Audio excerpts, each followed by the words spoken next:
Une nouvelle fois, la vidéo est difficilement soutenable. Il est aux alentours de 16 h ce samedi sur la place de la Bastille, à Paris, lorsqu'une grenade est jetée par les forces de l'ordre en direction d'un groupe de gilets jaunes.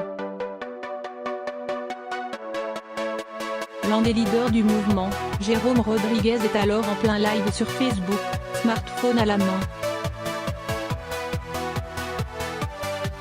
Il converse calmement avec des street medics, invite ses comparses fluorescents à quitter la Bastille pour converger vers République, lorsque, soudain, une grenade explose à ses pieds. La suite est vertigineuse. Atteint à l'œil, semble-t-il par le galet expulsé d'une grenade de désencerclement, Jérôme Rodriguez s'effondre au sol. Les premières secondes, il ne crie même pas. À son chevet, ses camarades de manif hurlent « Les médics! Les médics! Il y a un blessé !» Il a été touché à l'œil putain. L'œil a éclaté. Le smartphone continue de filmer, en direction du ciel, avant que l'écran ne s'obscurcisse, laissant le son propager un terrible frisson.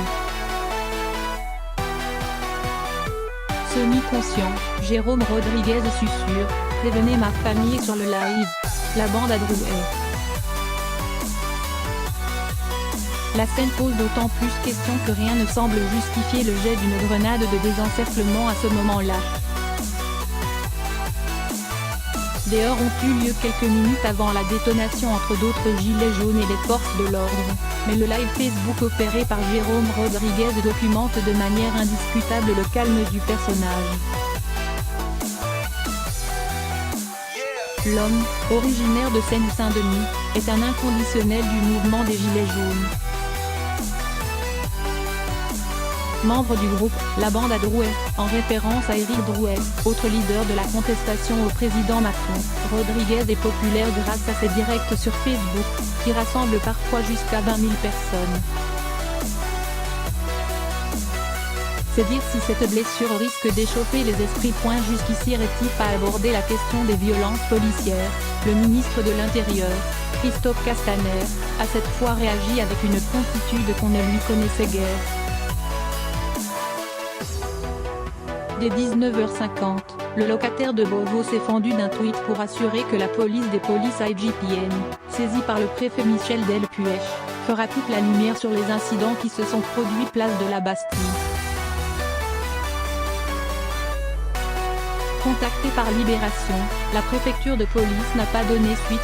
S'il est encore trop tôt pour connaître avec certitude la nature de l'arme qui a touché Jérôme Rodriguez à l'œil, un tir de balle de défense n'est pas à exclure, la grenade dite de désencerclement est pointée du doigt.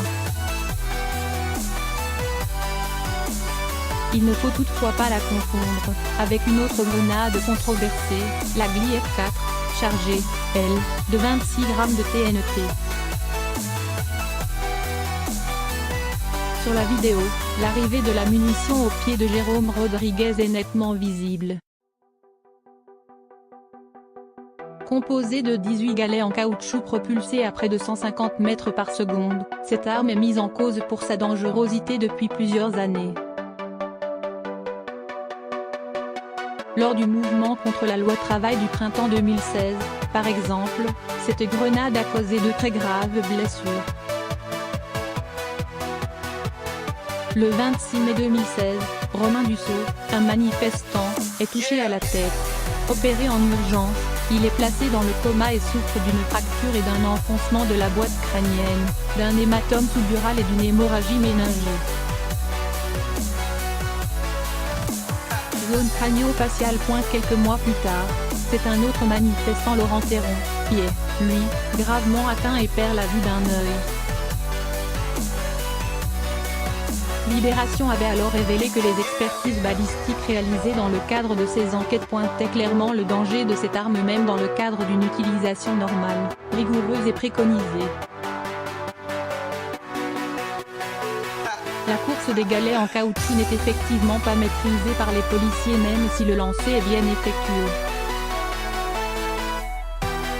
Avant son entrée en dotation, aux alentours des années 2000, le Centre de recherche et d'expertise de la logistique, elles, du ministère de l'Intérieur n'avaient pas pris la peine de tester la dangerosité de l'arme au niveau du visage.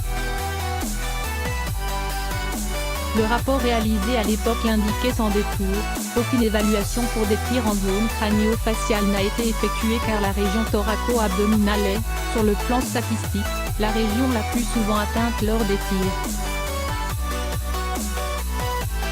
C'est pourtant à la tête qu'avaient été touchés ces deux manifestants. Comme d'autres aventures,